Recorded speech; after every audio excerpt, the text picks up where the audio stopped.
Don't be sad. You're overreacting. It's not a big deal.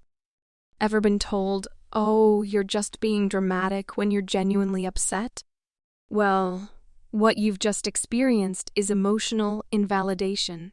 And today, we're diving deep into this subtle yet damaging psychological phenomenon. Let's start with a fun fact. Did you know that, according to research, feeling understood and validated can actually reduce the intensity of negative emotions? Yep. Being validated lights up the same areas of the brain that are connected to empathy and social bonding. But when that doesn't happen, it feels like being emotionally ghosted. So, what is emotional invalidation? Simply put, it's when someone minimizes or rejects your feelings. It can be direct, like telling someone they shouldn't feel a certain way, or subtle, like changing the topic when someone's sharing their feelings. But why do people invalidate others? There are a few theories.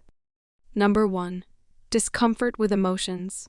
Some people are uncomfortable with intense emotions, maybe due to their upbringing or personal experiences. Number 2, they like to be in control. By invalidating, one may feel a sense of control in a conversation. Number 3, they misunderstood you. They might genuinely believe they're helping by minimizing the situation. We all remember that feeling when someone truly listened to us. It's like emotional oxygen. But when invalidated, it feels like you're shouting into a void. So, what can we do about it? Recognize. The first step is to recognize when it happens. Awareness can protect our emotional well-being. Second, express. Politely share how you feel. Something like, I understand if you see it differently, but I'd appreciate it if you acknowledged how I feel. Third, seek validation internally. Remember, self-validation is powerful. You know your feelings are valid regardless of external feedback. Let's discuss the different types of emotional invalidation. 1. Minimization. You're making a mountain out of a molehill. Minimization is the act of diminishing the severity or importance of someone's feelings or experiences. It's like telling someone their emotional scratch is no big deal, even when, to them, it feels like a gaping wound. 2. Stereotyping. Men don't cry. Women are too emotional. Stereotyping invalidation occurs when feelings are dismissed based on societal or cultural stereotypes. This type might make individuals suppress emotions deemed inappropriate for their gender, age, or cultural background, creating a reservoir of unexpressed feelings.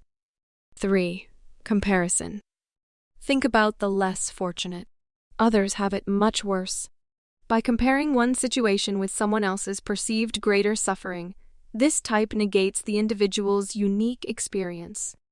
While it might be intended as a means to provide perspective, it often pushes the individual to feel guilty for having genuine emotions. 4. Rationalization. It happened for a reason. Every cloud has a silver lining.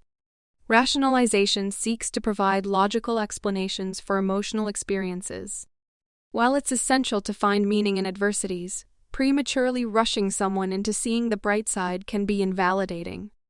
It's paramount to allow the individual to process their raw feelings first. 5. Denial. It wasn't that bad. You're overthinking. Denial is an outright rejection of another's emotional experience. This form of invalidation can be particularly harmful because it sows seeds of doubt, leading individuals to mistrust their emotional judgments. 6. Guilt tripping. You're making everyone worried. Stop being sad. Guilt tripping is an insidious form of invalidation where individuals are made to feel guilty for their emotions, making them doubly burdened. They feel the weight of their original emotions plus the guilt for supposedly causing distress to others. 7.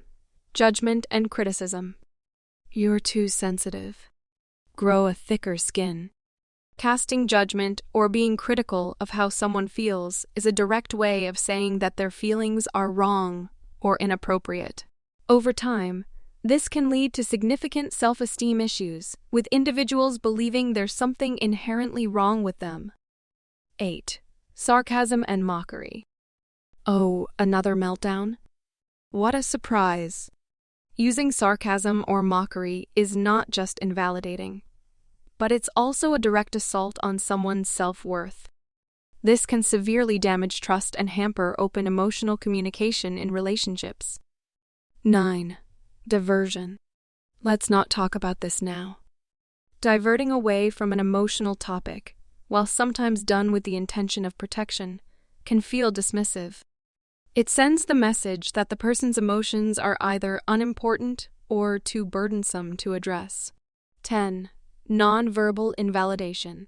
Rolling eyes, sighing in annoyance, or just plain walking away while someone is expressing themselves are all nonverbal cues that scream invalidation.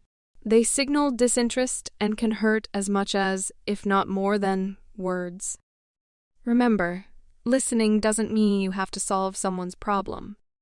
Often, all we need is someone to say, "I see you. I hear you. Your feelings matter."